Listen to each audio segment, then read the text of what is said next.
Did y'all miss me? Because I sure missed you. Welcome to season 2 of The Truth Is. If you're new here, I'm your host, Tash Bukhari, aka Tosh. And yep, for those of you who've been rocking with me since last season, you heard that right. Bye bye, Ubaldo, and hello, Bukhari. A lot has happened since we wrapped season 1, like me getting married, for starters. And for those of you who don't know me, I'm a half Persian and half Dominican HR leader, nonprofit board member, startup advisor, real estate enthusiast. Let me see what else. Sister, friend, and most importantly, truth speaker. Blah, blah, blah. Who cares? What else should you know before we dive in? Well, for one, this isn't your average professional snooze fest podcast, y'all. Here, we keep it real, we keep it fun, and we get into the stuff that actually matters, both in business and in life. This podcast is for anyone looking to grow, whether you're a business leader trying to build a strong, engaged team, an early careerist navigating the workplace, or just someone who wants to level up in how you communicate and connect with others. If you are here to learn, to laugh, and to get some real no BS insights, you're in the right place, my friend. Welcome. And seriously, I am so excited to pick up where we left off and dive back into these conversations with you, my lovely, lovely listeners.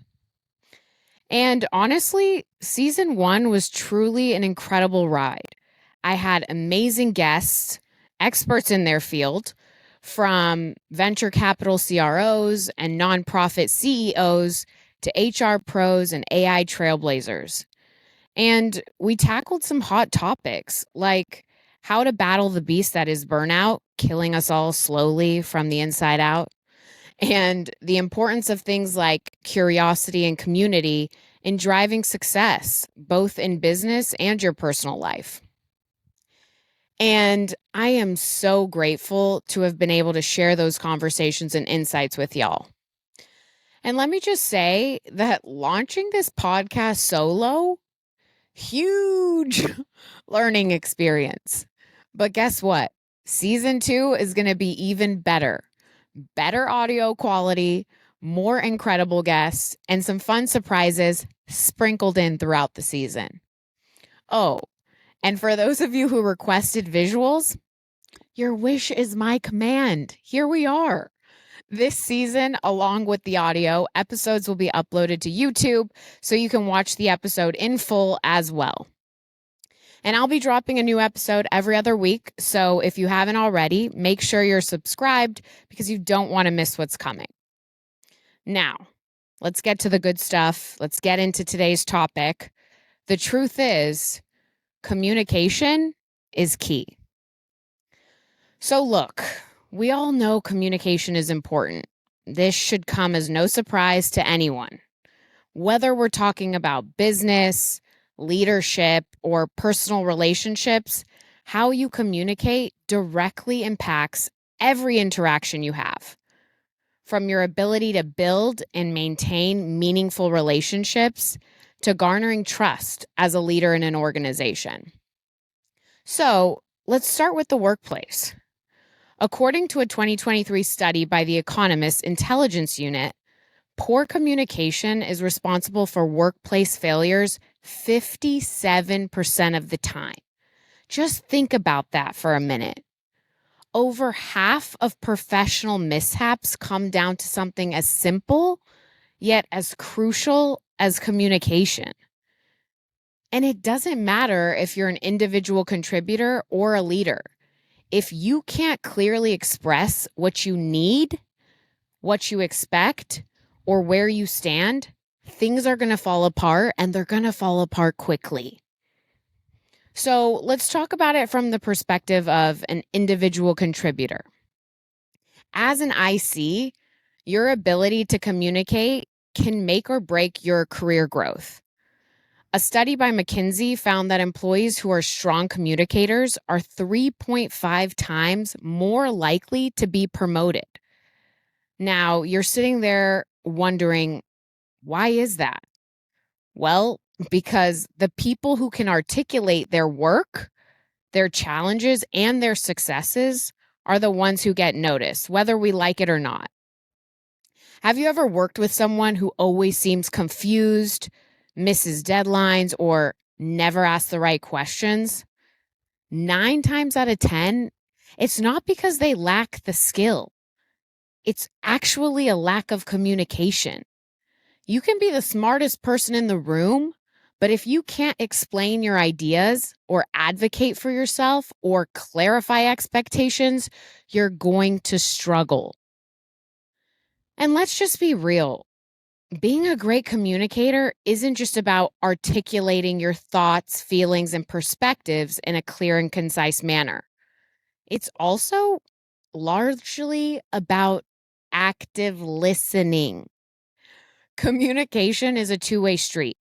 And too often, I find that people focus so much on what they want to say that they forget to actually listen. So, active listening means fully engaging in conversations, asking the right questions, and making sure that you truly understand the other person's perspective before responding. I have found in my career that the best communicators aren't just great talkers, they're actually even better listeners. Now, that's from the individual contributor side. Let's switch over to the leadership aspect because that's where communication, or should I say, the lack of it, has the biggest impact. According to a study by Gallup, 70% of employees say their manager has more impact on their mental health than their doctor or therapist. Listen to that again. If you're in a leadership position and you're not prioritizing open, honest, and frequent communication, you might be stressing your people out way more than you even realize. And one of the biggest mistakes leaders make is that they assume people just know things. Guess what, folks? They don't. Employees crave clarity. They want to understand the company vision, their role in it, and what success looks like. And leaders who master communication create teams that are 4.5 times more likely to be engaged and high performing. So, guess what? Communication matters. Communication is key. But here's the thing, when communication is lacking, it doesn't just cause confusion, it actually erodes trust. So when employees feel like they're being left in the dark, and when leadership withholds information or sugarcoats reality, people notice. And once trust is broken, it's incredibly hard to rebuild. You know that. I know that. We've experienced it in business and in our personal lives. It's all the same. Take, for example, a company going through financial struggles. If leadership avoids the topic, employees will start to sense the tension. Maybe they notice budget cuts, hiring freezes, or changes in company spending. If leadership doesn't address it head on, rumors will start flying, morale will plummet, and engagement will tank. Truly, if you don't fill in the blank and you allow somebody's imagination to start stirring up, they will fill in the blank, and usually with something worse than what the reality is. But if leadership steps up, communicates openly about the challenges, and share what's being done to navigate the situation, employees will feel more secure, even in those tough times. I promise you that. Too many times, I've seen leaders absolutely fail when it comes to communication. For the leaders listening in here, it's not about having all of the right answers or every business decision being perfect. That's unrealistic and also It's not the expectation from your employee population. What your people want is clarity and communication.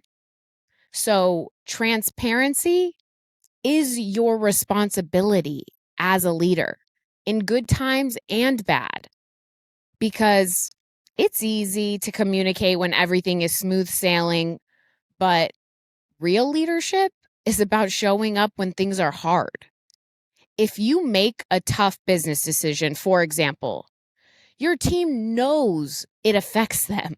They feel it. And if you don't acknowledge it, say bye-bye to your credibility right there and then. Because people can tell when you're not keeping it real with them. And the moment employees start feeling like leadership is dodging conversations or being vague, they disengage like that. A lack of real-time communication slows down progress, because when people don't have the full picture, again, they either operate based on assumptions, or worse, they just stop caring altogether. So the best leaders, they don't wait for a monthly or quarterly town hall to communicate with their teams. They set a culture of ongoing, real-time transparency. They check in regularly, they make space for open dialogue, and most importantly, back to what I said before, they listen. Because again, communication isn't just about talking, it's about making sure that people feel heard, valued, and informed. So let me give you a prime example of a missed opportunity for communication. Take an already burnt out and disengaged team that finds out on a Monday by their department head that they're leaving the company, with their last day being 2 days from when the team was notified. So Wednesday of that week. And this was the VP of the group who reported directly into the CEO. You would think and expect the CEO to gather the team to, one, check in and see how everyone's doing, given the quick turnaround time to exit. Two, offer some support, because remember, this team is already on the verge of imploding. And three, to discuss a game plan for stabilizing the team and marching forward. What did the team get instead? Crickets. Nothing. No word. Monday morning, the team receives an invite for a team meeting with the CEO on Thursday, 3 days later. And the next day, on Tuesday, a director on the team was in the office and casually passed by the CEO in the kitchen. He stops her and he says, "I know there have been some recent changes on the team, so feel free to come chat with me anytime." And the director says, "Yeah, I would love to chat. I was actually going to reach out to you and your executive assistant to find some time."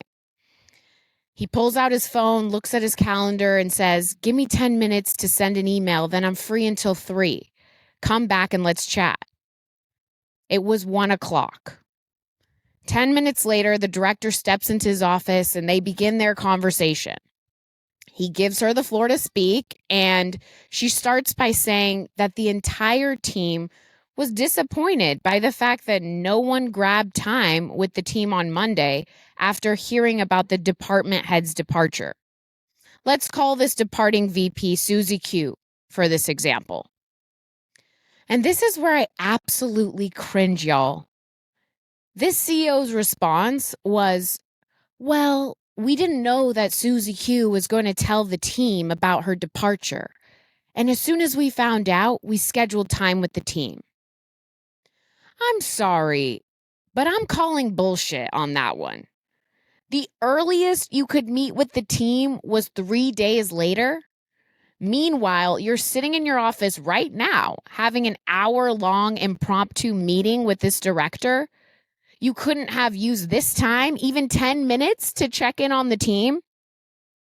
What's even worse was that the next several questions that the director had for the CEO were answered by blaming Susie Q, who was no longer there to speak for herself.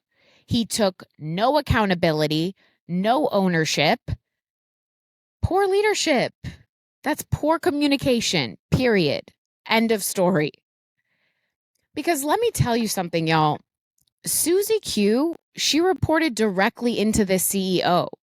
So Susie Q's performance is on the CEO. Whether she's crushing it or failing in the role, that is the CEO's responsibility.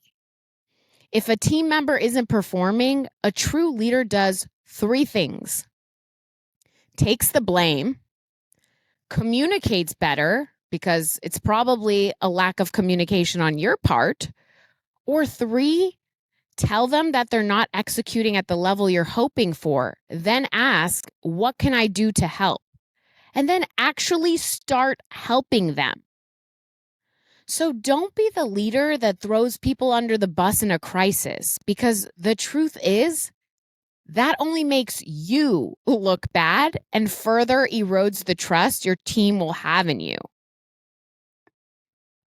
Ooh, this gets my blood boiling, y'all. Like, it's simple leadership 101, communication 101. And so many people miss the opportunity to do that simple thing. Now, let's take it outside of work, because if you think communication struggles only happen in the office, think again. Research from the Gotham Institute shows that 69% of relationship conflicts never get fully resolved. They just keep resurfacing. And most of that comes down to, can you guess it? Yeah, poor communication. How many times have you expected someone to just know what you were thinking? How often do we avoid hard conversations because they feel uncomfortable? The truth is, whether it's with your partner, your friends, or your family, your ability to communicate openly and honestly determines the strength of your relationships. The healthiest relationships aren't the ones without conflict. They're the ones where people feel safe to communicate through it. So, what can you do to improve your communication? Let's talk some action steps, y'all. 1, let's start with some self-check-ins. Before you communicate with others, check in with yourself. What are you actually feeling? What do you really want to say? Take a moment to process before you speak. 2, ask for clarity. Whether it's in work or in your personal life, don't ever assume. Ask. If something isn't clear, get the information you need. It saves everyone from unnecessary frustration. You know how it goes. Someone jumps to conclusions, makes an assumption, comes into a conversation ready to pounce. No. Just make sure to ask and gain that clarity first. 3, practice that active listening, because again, I will say this many a times, that communication isn't just about talking. It's about understanding. So listen to hear and to understand, not simply to respond. 4, be transparent. Say what you mean and mean what you say, because clarity breeds confidence in any environment. And lastly, feedback loops are so important. Whether in a work setting or personal relationships, create space for feedback. Ask, how am I doing in communicating with you? What could I do better? You'd be surprised how much you can learn by asking these types of questions.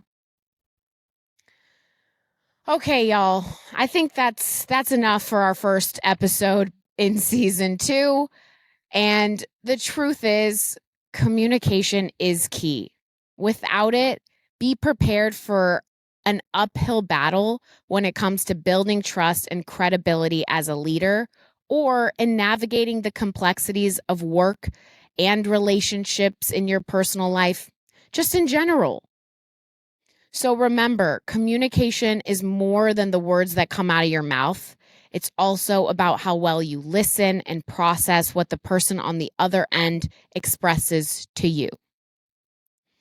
And that's a wrap on our first episode of season 2, y'all. I am so pumped to be back. And trust me when I say we have some incredible topics and guests coming up this season. New episodes drop every other week, so make sure you're following the podcast so you don't miss a thing.